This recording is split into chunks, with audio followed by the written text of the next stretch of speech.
تو اگر وہ ٹائم آ جاتا ہے اس کی بارگاہ میں حاضر ہونا پڑ جاتا ہے، تیاری کیا ہے؟ نبی پاک علیہ الصلوۃ والسلام گھر کے اندر اپنے گھر والوں کی تربیت کے لیے اور تعلیم امت کے لیے ایک دعا مانگتے تھے۔ حضرت عائشہ صدیقہ کہتے ہیں حضور دعا مانگتے تھے، مشکات میں موجود ہے۔ کیا دعا تھی؟ اللہم حاسبنی حسابا یسیرا، اے اللہ ذرا حساب آسان کر کے لینا۔ یہ حضور تعلیم امت کے لیے دعا مانگ، اللہ حساب ذرا آسان کر کے لیجیے اور مالک کرم فرمانا۔ حضرت عائشہ صدیقہ رضی اللہ تعالیٰ عنہا ارشاد فرماتی ہے، میں نے عرض کیا یا رسول اللہ صلی اللہ تعالیٰ علیہ وسلم یہ آسان حساب کا کیا مطلب ہے؟ تو حضور فرمانے لگے عائشہ آسان حساب کا مطلب یہ ہے کہ رب کریم بندے کے نامہ اعمال پر نظر ڈالے گا اور پھر اللہ تبارک و تعالیٰ اس سے درگزر فرما دے گا۔ یہ آسان حساب ہے، پتہ مالک کو ہے اس نے کیا کیا ہے، پر کریم ہے نا۔ عدل کرے تے تھر تھر کمبن، اچیاں شانہ والے تے جے فضل کرے تے پھر بخشے جامن میرے جے منہ کالے، نظر کرے گا پھر معاف فرما دے گا۔ اور حضور فرماتے عائشہ یاد رکھو جس سے اس نے حساب لیا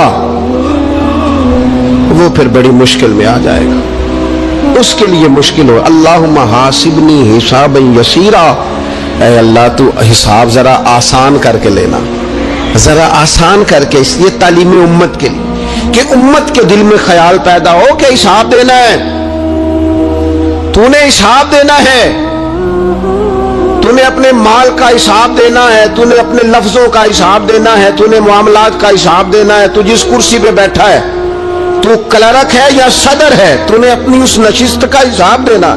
تو استاد ہے یا پیر طریقت ہے، تو مؤذن ہے یا خطیب ہے، تو جو بھی ہے تو نے حساب دینا ہے۔ تجھے تیرے منصب کے بارے میں پوچھا جائے گا، تجھے تیرے عہدے کے بارے میں پوچھا جائے گا، تجھے اپنی ذمہ داریوں کے بارے میں حساب دینا، اللہ کی بارگاہ میں تمہیں جا کے بتانا ہے کہ تم نے کیا اعمال کی۔ اس تصور کو پکا کرے اپنی، یہ تصور کتنا کو پکا ہونا چاہیے، دنیا کیا ہے اور آخرت کیا ہے۔ ہمارے ہاں لوگوں نے بہت بڑا لمبا چوڑا دنیا کا تصور بنا لیا، کار جہاں دراز ہے، لمبا تصور، دنیا داری کے لیے لمبی منصوبہ بندی، دور دور تک میں نے یہ کرنا ہے، پھر میں نے یہ کرنا ہے، پھر اس کے بعد انشاءاللہ یہ کر دینا۔ یہ تو آپ نے 300 سال کی پلاننگ بتا دی ہے، یہ تو 300 سال کی پلاننگ بتائی۔ کیا بتائیں تجھے اے باپ، کیا کار ہائے نمایاں کر گئے، بی اے کیا، نوکر ہوئے، پینشن ملی، پھر مر گئے۔ زندگی تو اتنی سی ہے، اتنی لمبی منصوبہ بندی، اس میں آخرت کہاں ہے؟ اس میں اگر کسی مقام پر رب کی بارگاہ میں حاضر ہونا ہے تو وہ کہاں ہے؟ جو مرنے والے لوگ ہوتے ہیں ان کا تو جینا کچھ اور طرح کا ہوتا ہے، جن کو جانا ہوتا ہے ان کا رہنا تو کچھ اور طرح کا ہوتا ہے، جن کو کسی جگہ منتقل ہونا ہوتا ہے، جو عارضی مکانوں میں رہتے ہیں ان کا رہن سہن تو ذرا اور طرح کا ہوتا ہے۔ لیکن جو ہمارا انداز ہے، جو ہمارا رہن سہن ہے، جو ہمارا طریقہ کار ہے، وہ تو مستقل رہنے کا ہے، وہ تو لگتا ہے کہ کبھی چھوڑنے والے نہیں ہیں۔ اس میں تو کوئی ایسی چیز نظر نہیں آتی کہ جس میں ہم محسوس کریں کہ ہم نے چھوڑ کے جانا ہے۔ لیکن نبی پاک علیہ السلام نے جس دنیا کو ہم بہت بڑی دنیا سمجھتے ہیں، حضور نے اس کی مثال کیا دی؟ صحیح مسلم کی حدیث ہے، دیکھیں کتنا کھول کر اور کتنا آسان کر کے رسول پاک ہمیں بات سمجھاتے ہیں۔ دنیا کیا ہے، آخرت کیا ہے، یہ والی زندگی کیا ہے، آخرت کی زندگی کیا، بالکل کھول کر واضح کر کے نبی پاک علیہ الصلوۃ والسلام فرمانے لگے دنیا اور آخرت کی مثال اس طرح ہے جس طرح دریا بہ رہا ہو اور کوئی آدمی اس میں انگلی ڈبوئے، جتنا پانی اس کی انگلی کو لگ گیا یہ دنیا ہے، اور جو باقی ٹھاٹھے مارتا دریا پیچھے ہے، سمندر پیچھے ہے، وہ سارا آخرت ہے۔ یہ اتنی سی دنیا ہے، یہ صحیح مسلم میں موجود ہے۔ اتنی سی دنیا کے لیے اتنے پاپڑ بیلنا، اتنی سی دنیا کے لیے اتنے ظلم کرنا، اتنی سی دنیا کے لیے اتنے حق ضائع کرنا، اتنی سی دنیا کے لیے اتنے لوگوں کے دل توڑنا، اتنے حقوق پہ ڈھاکہ ڈالنا، اتنا جبر کرنا، لوگوں کا مال کھانا، لوگوں کو تکلیف دینا، عزتیں اچھالنا، اتنی سی دنیا کے لیے حضور فرمانے لگے اتنی سی ہے یہ دنیا، جتنا انگلی کو پانی لگ گیا ہے وہ جنت، جو نری جنت نہیں خدا کا فضل ہے۔ جو اللہ کی عطا ہے اپنے بندوں کے لیے. میرے کریم فرمانے لگے اس جنت میں وہ نعمتیں ہیں نہ کسی آنکھ نے دیکھی, نہ کسی کان نے سنی, نہ تمہارے دل پر کبھی خیال ہی گزرا ہوگا کہ ہمارا رب ہمیں یہ عطا فرمانے والا ہے. تھوڑا سا نا 24 گھنٹوں میں کچھ ٹائم اپنی آخرت کے لیے, اپنے سارے معاملات کو مرتب کرتے ہوئے کچھ زندگی کے کام اپنی آخرت کے لیے. آپ یقین کریں, بچوں سے لے کر بڑوں تک, ان پڑھ سے لے کر پڑھے لکھے تک, ہم نے جس کو اپنے مزاج کے مطابق کم فہم سمجھا اس سے لے کر دانشور تک دوڑ لگ گئی دنیا جمع کرنے کی. وہ ایک سوچ حضرت سلطان باہو رحمت اللہ علیہ فرمانے لگے, ہزاروں لوگ ان کی خدمت میں آیا کرتے تھے تو کہتے ہیں رب دا طالب کوئی نہیں ملیا, یہ جو ملیا طالب زردہ ہو. یہ تو دعا کرانے آئے ہیں کہ میرا کاروبار نہیں چلتا, یہ تو دعا کرانے آئے ہیں کہ جناب وہ میرا جو ہے وہ فلانا کیس سلجھ گیا. رب دا طالب کوئی نہ مل. کوئی ایسا تو آتا جو کہتا میری اس سے ملاقات کرا دے, کوئی طریقہ بتائے مالک معرفت کیسے دیتا ہے. کوئی تو ایسا آتا جو کہتا کہ آؤ نا کچھ باتیں درد کی کریں, کچھ عشق رسول کی تم کرو, کچھ محبت مصطفیٰ کی میں کروں. کچھ ایسے آتے جو کہتے آؤ نا کچھ ذکر چھیڑے صدیق اکبر کا, کوئی بات کرے سیدنا فاروق اعظم کی, کچھ تذکرے ہو جائے عثمان غنی کے, تھوڑی دیر ہو نہ جائے مولا علی کا تذکرہ. کچھ لوگ ہوتے نا ایسے جو اس طرح کے ہوتے, لیکن وہ ہر وقت دنیا داری, ہر وقت. اچھا کہیں اکتاتے بھی ہیں نا, تھک گئے کاروبار کر کر کے, کہیں اکتاتے بھی ہیں تو کرتے کیا ہیں, سیر کرنے چلے جاتے ہیں. میں جی بور ہو گیا ہوں کام کرتے کرتے, چلو میں اب ٹھنڈے علاقے میں چلتا ہوں. کبھی تو ایسا ہونا تو کہے میں نے بچوں کو بھی وقت دیا ہے, دوستوں کو بھی دیا ہے, یاروں کو بھی دیا ہے, صحت کو بھی دیا ہے, میں نے ٹائم اپنے شوق کو بھی دیا ہے, اب میں کسی کو ٹائم نہیں دوں گا. یہ چند گھنٹے میں صرف رب رسول کی بارگاہ میں حاضری دوں گا. تو ذرا جم کے قرآن پاک پڑھے, تو ذرا ذوق سے درود پاک پڑھے, تو ذرا شوق سے میرے محبوب کی نعت سنے, تو سارا زمانہ بھول جائے اور تو رج رج کے دعا مانگے اپنے رب کی بارگاہ میں, اپنی پریشانیاں عرض کرے, اپنے اندر کی کیفیت بیان کرے. دل جو سخت ہو گیا ہے, ذہن جو سخت ہو گیا ہے, جو طبیعت میں وہ نورانیت نہیں آ رہی, اس کی تو بات کرے, تو اپنے رب کی بارگاہ میں معافی کا سوال کرے, تو اس سے قیامت کے دن درگزر کرنے کے لیے عرض کرے. کچھ تو ایسا ٹائم نکلے. لیکن دوستو, ہم تو بالکل الجھتے ہی جا رہے ہیں. وہ معاملات زندگی ہیں کہ ختم ہی نہیں ہو رہے, شوق ہے کہ ختم ہی نہیں ہو رہے, باتیں ہیں کہ بڑھتی چلی جا رہی. دور گزر گیا جب لوگ کہتے تھے کہ کوئی درود پاک بتائیں جس سے سرکار راضی ہو. ایک کی مسئلہ ہے, کام نہیں چلتا. ایک صاحب آئے, کام نہیں چلتا. میں نے کہا سورہ واقعہ پڑھا کریں. کہتے ہیں حضرت میں بڑی دیر سے پڑھ رہا ہوں. میں نے کہا چلے کوئی صدقات دے کے دیکھ لے. کہنے لگے بڑی دیر سے دے رہا ہوں. میں نے انہیں ایک اور وظیفہ بتایا, کہنے لگے یہ بھی مجھے کسی نے بتایا تھا, بڑی دیر سے کر رہا ہوں. تو میں نے انہیں کہا پھر میری ایک ناقص رائے یہ ہے کہ سارا کچھ کرنے کے بعد اگر ابھی تک پھر بھی آپ سمجھ رہے ہیں نا آپ کی مرضی کے مطابق آپ پر دروازے نہیں کھول رہے, پھر آپ صبر کریں.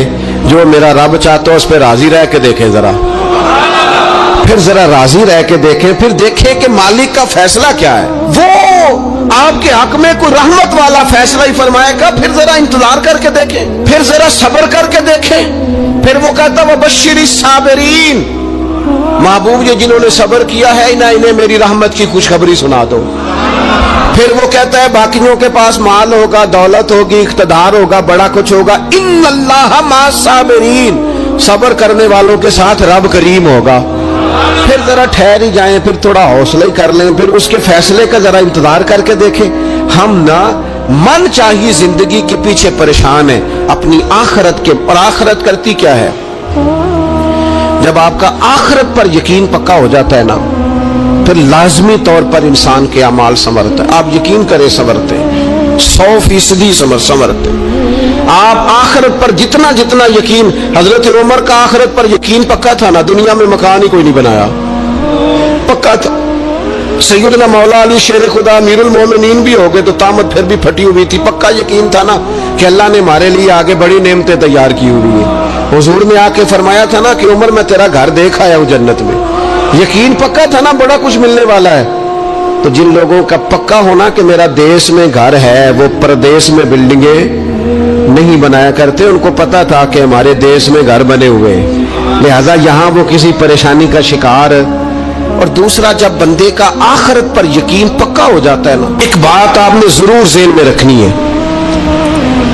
ہمارے محدثین نے لکھا ہے جس بندے کا صرف دنیا داری میں جینے کا مزاج ہو جاتا ہے نا وہ بزدل ہو جاتا ہے, اور جس کا خیال ہوتا ہے نا زندگی عارضی ہے, صبح قیامت دوبارہ اٹھوں گا, وہ بندہ بہادر ہو جاتا ہے. جس کا خیال ہے نا یہی کچھ ہے, کھا لو پی لو بس, یہ زندگی ختم ہو گئی تو ختم ہو گئی, مر گئے تو مر گئے, ختم ہو گئے, فنا ہو گئے, ان لوگوں کا مزاج بزدلانہ ہو جاتا ہے, جرأت مند نہیں رہتے. اور جن کا یہ خیال ہوتا ہے نا مرنے کے بعد بھی اٹھنا ہے, ایک نئی زندگی اللہ عطا کرے گا, وہ لوگ پھر موت سے گھبراتے نہیں, انہیں مرنے سے ڈر نہیں لگتا. پھر موت کا لفظ کوئی بندہ سنا کہ انہیں بلیک میل نہیں کر سکتا, وہ بندے طاقتور ہو جاتے, باہمت ہو جاتے. حضرت جابر ابن عبداللہ فرماتے ہیں, بخاری میں حدیث ہے, فرماتے ایک احد والے دن ایک صحابی کھجور کھا رہے تھے, تو کھجور کھاتے کھاتے انہوں نے نبی پاک صلی اللہ تعالی علیہ وسلم کی خدمت میں عرض کی, حضور اگر میں آج شہید ہو جاؤں تو کہاں جاؤں گا؟ تو محبوب فرمانے لگے, میرا رب اپنے فضل سے تجھے جنت عطا کرے گا. حضرت جابر ابن عبداللہ رضی اللہ تعالیٰ عنہ فرماتے اس بندے نے کیا کیا, اس نے نا کھجور جتنی کھا لی تھی کھا لی, باقی نکال دی منہ سے, تلوار لی, میدان میں گئے, شہید ہو گئے. سبق ہمیں کیا دیا؟ کہنے لگے جب مرتے ہی اللہ تعالیٰ جنت عطا کرے گا, پھر کھجور کھاتے کھاتے رہنے والی دیر بھی کیوں کرنی ہے؟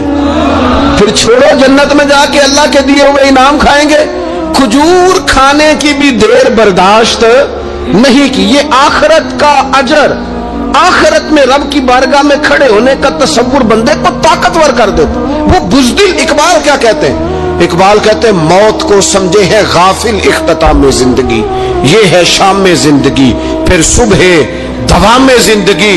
اور حضرت بلے شاہ بھی بول پڑے, وہ کہنے لگے عرش فرشتے بانگا ملیاں مکے پہ گئے شور, بلے شاہ آسان نہیں مرنا, یہ تے مر گیا ہی کوئی ہور, یہ تو کسی. اور پھر ایک اور درویش بولے, وہ کہنے لگے وارث شاہ او کدو مر دے, وارث شاہ او کدو مر دے جنہ کیتیاں نیک کمائیاں نے. وہ تو اللہ کی بارگاہ میں انعام پاتے ہیں, ایک پل ہے موت, اس پل سے گزرتے ہیں, پھر رب کا فضل انہیں ملتا ہے.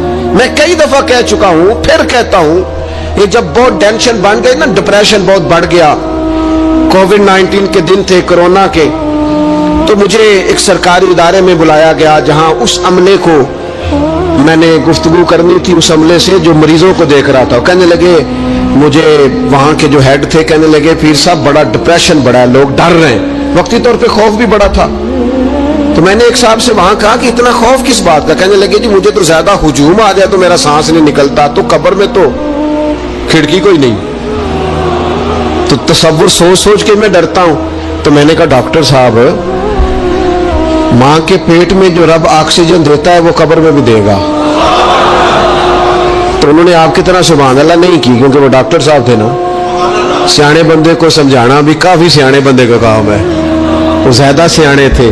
لیکن نا سوتے کو جگانا تو کام ہے, اور اگر جاگتے کو جگانا پڑ جائے وہ بہت مشکل کام ہوتا ہے. وہ ڈاکٹر صاحب تھے, وہ کہنے لگے جی حضرت صاحب وہ تو ماں سانس لیتی ہے تو وہ بچے کو جاتا ہے, وہ آکسیجن ماں کے سانس کی بنیاد پہ ملتی ہے, تو قبر میں وہ کیسے ہوگا؟ میں نے کہا چلے ٹھیک ہے ڈاکٹر صاحب, آپ کی یہ دلیل بھی مان لیتے ہیں.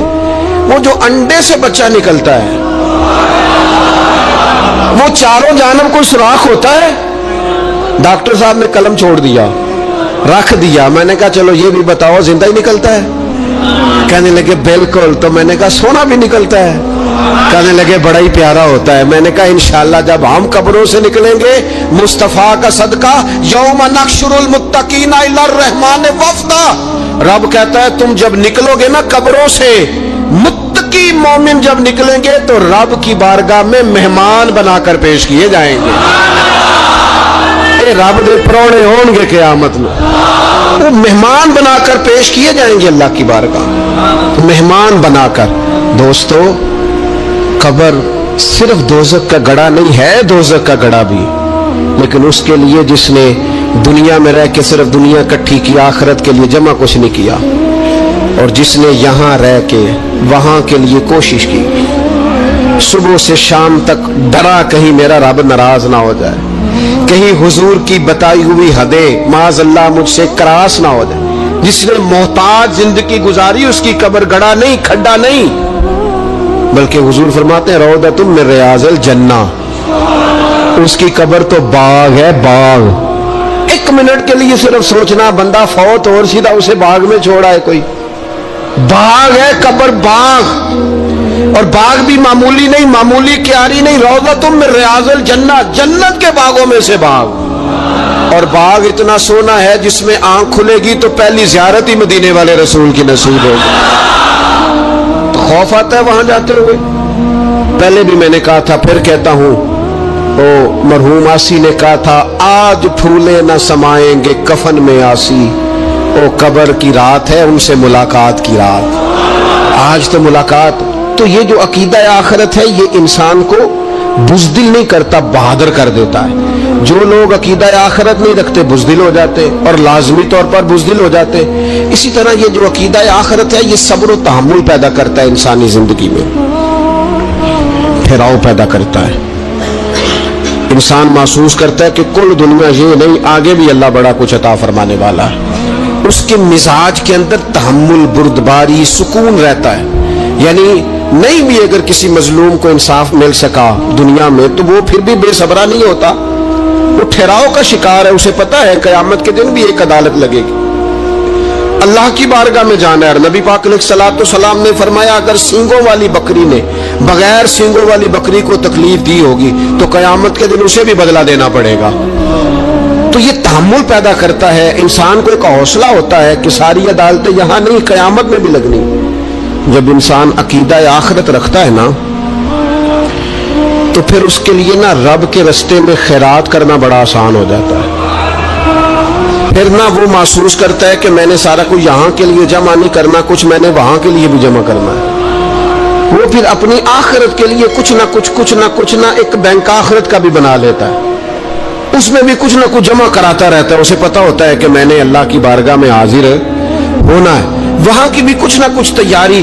نبی پاک صلی اللہ تعالی علیہ وسلم نے بکرا بھیجا گھر میں ذبح کرنے کے لیے, تو سرکار تشریف لائے سر شام, تو فرمایا کیا بنا؟ عرض کی یا رسول اللہ صلی اللہ تعالی علیہ وسلم سارا بانٹ دیا ہے, محلے داروں میں, رشتہ داروں میں, غریبوں میں سارا بانٹ دیا, بکرے کی ایک دستی صرف بچی ہے آپ کے لیے رکھی ہے. تو حضور نے توجہ کیا دلائی, محبوب نے کس طرف رخ کیا؟ حضور فرمانے لگے اپنے اہل خانہ سے, ازواج مطہرات سے, کریم فرمانے لگے عائشہ وہ جو تم نے بانٹ دیا ہے نا وہ سارا ہی بچ گیا ہے, وہ سارا ذخیرہ ہو گیا, وہ جمع ہو گیا آخرت کے لیے, وہ ہمارے پاس بچ گیا. یہ جو تم سمجھتے ہو نا یہ بچا کے رکھا ہے, یہ تو ہم استعمال کر لیں گے, وہ ہم نے سیو کر لیا ہے, وہ بچ گیا ہے. حضرت ابو ذر غفاری رضی اللہ تعالیٰ عنہ اپنے خادم سے کہنے لگے کہ مجھے پتا چلا ہے یہاں فلاں جگہ کچھ غریب لوگ آئے ہیں, تو اس طرح کرنا جو اچھا اونٹ ہے نا میرے اونٹوں میں سے اچھا اونٹ وہ ذبح کر کے نا تو سارے گھروں میں تقسیم کر دو, جتنا گوشت وہاں بھیجو گے اتنا ہی میرے گھر میں بھی بھیج دینا. تو آپ کا وہ خادم کہتا ہے میں نے اپنی سمجھ کے مطابق اچھا اونٹ ذبح کر کے گوشت بنا کے میں نے بانٹا, اور میں نے اس طرح کیا کہ وہ حضرت ابو ذر غفاری کے گھر بھی اتنا ہی گوشت بھیجا جتنا تمام غربا کے ہاں میں نے بانٹا تھا. شام کو جناب ابو ذر غفاری اپنے اونٹوں کے باڑے میں آئے جہاں باندھا کرتے تھے اپنی حویلی میں, تو آ کے دیکھا کہ وہ سرخ بہترین اونٹ جو سب سے بہترین تھا وہ تو کھڑا ہے. تو آپ اپنے خادم سے کہنے لگے میں نے تمہیں کہا تھا جو سب سے اچھا ہے اس کو ذبح کرنا, تو وہ کہنے لگا حضور وہ باقیوں میں سے سب سے اچھا تھا, اس سے ہی تھوڑا سا کمزور تھا, اور یہ تو آپ کی سواری کے لیے ہے نا, یہ تو آپ کے کام آتا ہے, اس پہ تو آپ سفر کرتے, اس لیے میں نے اسے چھوڑ دیا, اور اس کے بعد جو سب سے اچھا تھا وہ میں نے ذبح کر دیا. تو حضرت ابو ذر غفاری فرمانے لگے تو شاید سمجھا نہیں, میں اسے بھی سواری کے لیے رکھنا چاہتا تھا پر اپنی آخرت کی سواری کے لیے.